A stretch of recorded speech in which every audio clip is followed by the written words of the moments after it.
I know you don't. I don't think you have it on the rundown. Which is the story that broke today on the Wrap that Zaslav had considered hiring Michael Bay to direct the Superman movie before they got gone. Yes, before they got. The Wrap reported it.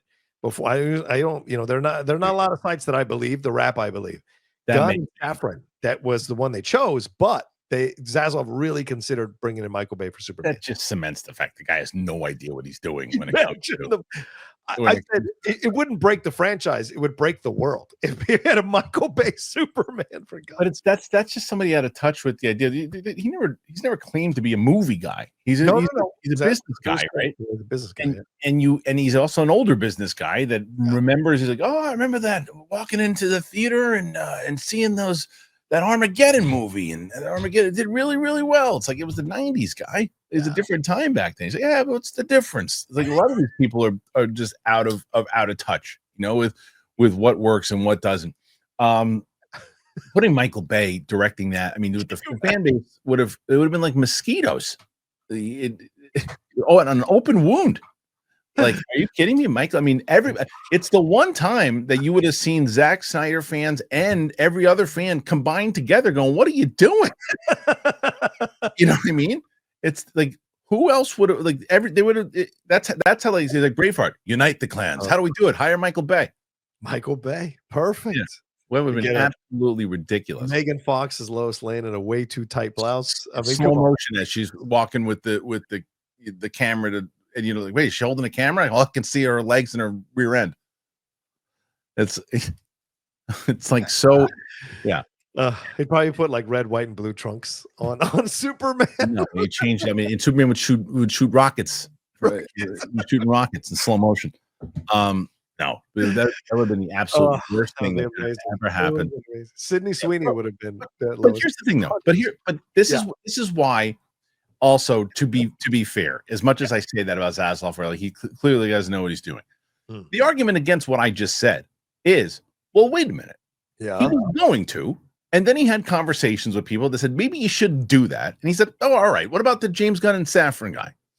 And he didn't make that decision. He went with Safran and Gunn. So, like, you could. It could be that Michael Bay said, nah, you know what? Maybe not. Maybe not. Maybe he's not. Maybe they didn't want to pay him. Maybe they didn't want to pay him. Like you said, Tom Cruise. I'm Michael Bay. You're going to pay me. Also true. I mean, it's also Dunes is going to produce it. Yeah, I know. It's also very true that could have been the case, but luckily enough, you're trying to give credit to a guy not shooting the gun, even though he pulled the gun out. Oh, he didn't shoot. He didn't shoot. Right. Oh, speaking of which, so I've got the official kind of story up here. It's a bunch of different things on here. But there it is. Yeah, there it is. Yeah. So this new Superman budget, Bay, and influence talk. So let's see. A lengthy feature piece on James Gunn's Superman has been posted by The Wrap this morning. Yeah. Confirms some more details about the film's gestation, economics, and overall studio concerns. First up, the outlet indicates the film boasts a production budget of $225. One studio insider says anything north of 500 million worldwide box office will be considered a profit. However, a top talent agent said the big issue the film faces isn't competition from Jurassic World or Fantastic Four. Rather, it's almost entirely a question if Superman resonates with today's audience and if Gen Z can identify with his old-fashioned character. They advise that the film will need to cross 700 million to be considered a true success. The simple brand recognition of Superman will probably take them to or close to 500 million worldwide. Anything above that will be because the audience identifies with the title character. The Henry Cavill-led Man of Steel made 670 million worldwide, while Batman v Superman made it to 874 million. Those are the benchmarks to match or beat. The film is also, not surprisingly, being pegged as a major litmus test for not just DC or superhero films, but Warner Brothers Pictures' future as well. Piece also reveals in 2022, Warner's chief Mike DeLuca, Pam Abdi, briefly tried to get a new Henry Cavill-led Superman film going with Michael Bay to possibly direct. Okay, that was supposed to be Henry Cavill. Poor Henry Cavill, stuck with all the bad shit. I mean, this was before Gunn and Safran were hired to run DC Studios, and Zaslav reconstructing DC to separate it from the larger Warner Brothers Pictures group, so the pair reported directly to Zaslav, not DeLuca, and Pam Abdi. The article follows on from Gunn, revealing yesterday that the acclaimed Godzilla -1 was a big influence on the movie. showing how to do great human drama mixed with major action. I like that. Meanwhile, Nicholas Hoult has revealed to Empire that he cites Gene Hackman and Michael Rosenbaum's character interpretations as the biggest influences on his work as Luthor in the film. Well, the first thing I'd like to say is, John, you had mentioned, though, in that article that it was Zaslav. They say it's DeLuca and Abdi that wanted it. But Zaslav was considering it, is what I'm getting. And he's the final guy that says, yeah. They're the one. True. But that's my point. They went out and said, hey, what about Michael Bay? And he's like, will he do it? But they came up with that idea. Yeah, sure. Like that's like you watch in the studio, and that's like, you get Sal and Seth Rogen going up and going, hey, what do you think about Michael Bay doing this? And then they go to Bryan Cranston, and he's like, what do you think he'll do it? That's that kind of moment. But those two are to blame for that. Okay, it is great to have Turtle Beach back, and I've been talking about Turtle Beach. You guys have been raving about Turtle Beach, and why wouldn't you? The Stealth 700 headset that I got, it was so great. It just stood out to me. It was the sound, man. Like just playing that Indiana Jones game, as I've told you guys, you could just hear every little thing. I love it, and it locks me in. It's better than the other previous headsets I've had. I don't like being aware that there's other things going on around me. I like being locked into it and hearing every bit of the sound design and just comfortability, to be honest with you. I could wear them for hours.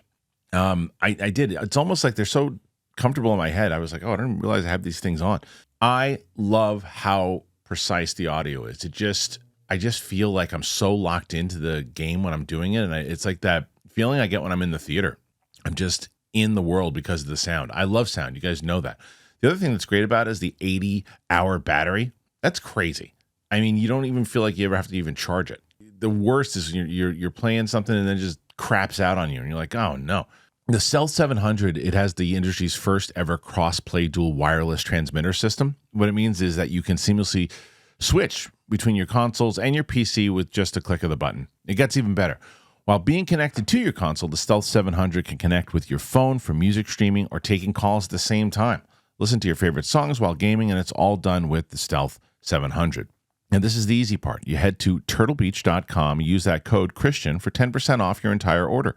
10% off at turtlebeach.com with the promo code Kristian. But you're going to purchase it, and then they're going to say, hey, where'd you hear about us? You say, our show. You support our show, you tell them that we sent you, and get the ultimate immersive gaming experience with Turtle Beach today.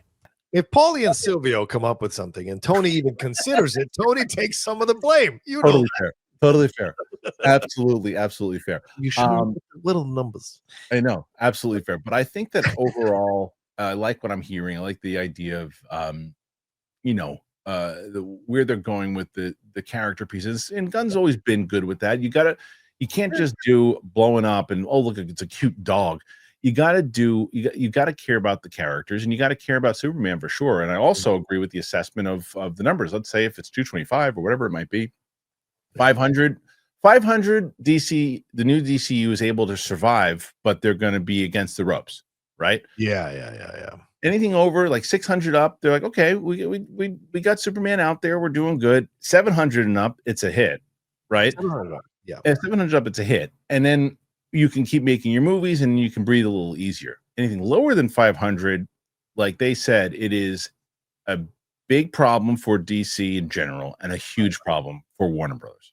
That's why these first reactions are going to be massive. The first reviews, the first reactions, because I think the tracking, if I can see, it's tracking for 154 to 185 as of a few days ago per Box Office Theory, right? 154 to 185. Snyder had it at 175. His tracking from what he's seeing is 175. So that's a good start.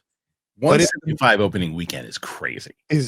But if the movie is mixed in terms of the reactions, that could affect the subsequent box office weeks, and that could drive it. Sure, but John, even if it has, sorry to cut you off, but let's say his number is 175 is accurate for domestic, right? It's beyond good because it means even if you have a 50% drop, your drop the second week is still going to be pretty damn good. That's what I'm saying. You get out the gate really fast, so it helps you hit that number. But I think they got to get above 700. They got to make better. They got to do better than Man of Steel, or else all the articles come out going, "Why didn't this do better than Man of Steel?" And it's a bad look. And I think they've been coming out with these comments because THR did an article on Friday. Now the Wrap does a breakdown of this whole thing because there were reports, Jordan Rumi over at World of Real and other places, that were talking about behind the scene issues. They cut 25 minutes off of this thing. They leaned away from the humor. They brought in a new composer. So there's a lot of drama behind the scenes. So they're trying to combat it with this approach. And it's not an accident that Gunn drops Godzilla -1. That's to get people thinking that it's in that realm. And then it's not an accident that Nicholas Hoult mentioned the two favorite Lex Luthors, Gene Hackman and Michael Rosenbaum. It makes sense. Marketing, for sure. I actually hope that rumor is true. I've been telling you that. Some humor and Jimmy Olsen and that stuff is fine, but like Gunn can't help himself when it comes to humor. He just can't help himself. And I hope it doesn't overpower the movie. I really hope it doesn't overpower the movie. And if that was the case for people are going to lose their minds, you gotta change this. There's a comment in here that didn't make sense. It said that first reactions are irrelevant. It's word of mouth that is important. But that's the same thing. First reactions is word of mouth. Yeah. I'm confused. Maybe they mistyped it. I might have mistyped it. All right. So that's my question then for you guys. What do you think about it? Do you think that this movie is going to make that kind of money? Do you think it's going to do well? Or is Warner Brothers in trouble? Put your thoughts in there. Let me know.